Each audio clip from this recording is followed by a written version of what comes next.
Bah, selamat bertemu kembali kepada semua rekan-rekan di luar sana. Jadi pada pagi ini saya akan cerita lagi satu cerita yang pelik, bah. Bukan setakat pelik, tapi mendebarkan juga. Nah, yang ini macam orang bilang kedapatan bahkan. Saya punya istri kedapatan merayau waktu bekerja. Nah, itu lebih kurang begitu. Kalau silap-silap case macam ini boleh menyebabkan pergaduhan, bah.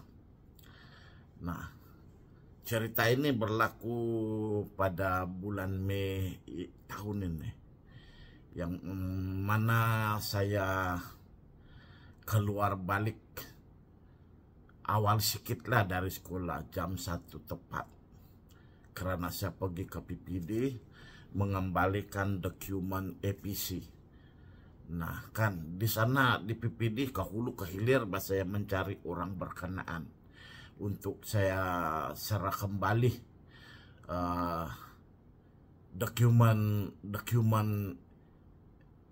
yang berkenaan lah, sampai pecah pelu, bah. Tak cungap-cungap bah saya turun naik, indah jumpa. Las saya bagi sajalah saya wakilkan kepada kerani yang ada di dalam pejabat. Nah, itulah saya punya keputusan. Jadi dipendekkan ceritakan, saya bergerak baliklah di tempat letak kereta.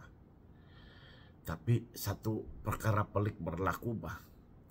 Sebaik sahaja saya tiba di tempat letak kereta, saya terpandang satu kereta yang familiar. Saya terpandang itu Innova PMK 6777. Dalam hati saya berdebar-debar, bah.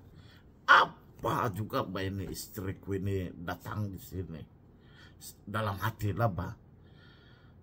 Tapi kan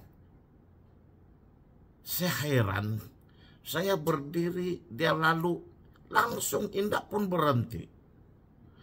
Padahal saya berdiri betul-betul di tempat laluan dia. Nah, jadi saya heran lah. Dan saya patah balik, beralih di satu bahagian yang dia akan buat U-turn, baik itu. Dia buat U-turn, jadi dia akan buat laluan di sebelah, di tengah lagi. Jadi saya pergi berdiri di situ. Saya rasa pelik bahkan. Jadi karena tiba-tiba saya nampak itu saya punya kereta Innova lalu di sana. Padahal istri saya sana di Pineng, bah. Jadi oleh karena saya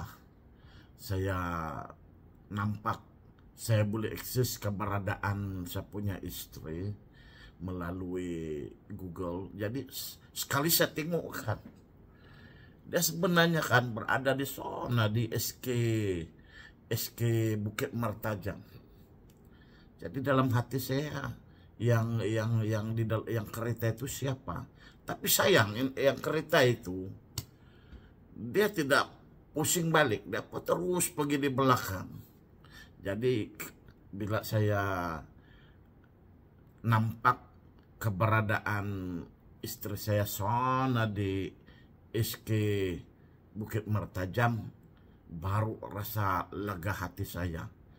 Kenapa dia waktu bekerja pergi tempat lain bahkan. Jadi itulah, bah. Kadang-kadang rasa pelik juga begitu. Pernahkah kamu ada nampak begitu?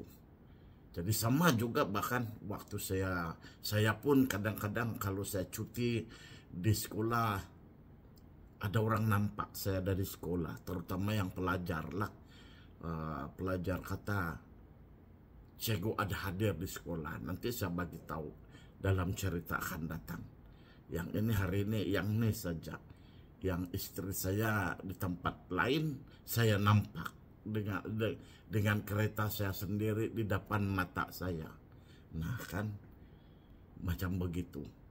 Jadi bila istri saya balik, bahkan saya tanya baliklah, pada jam sekian-sekian kau di mana? Kau betul, kau di mana masa itu? Jadi dia bilang, saya di sana, di SK Bukit Mertajam. Saya dah pergi tengok budak itu, dia bilang. Nah, itu baru confirm bahkan. Jadi itulah, tapi bagi saya lah tidak saya heran kalau perkara-perkara macam begitu.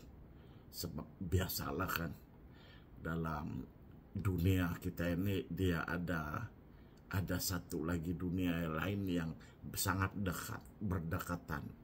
Jadi kadang-kadang yang ini ada yang pergi coba-coba mau jadi macam kita itu. Susah betul di orang ini kan. Oke, itu saja. Nanti kita malam ini saya cerita lain lah.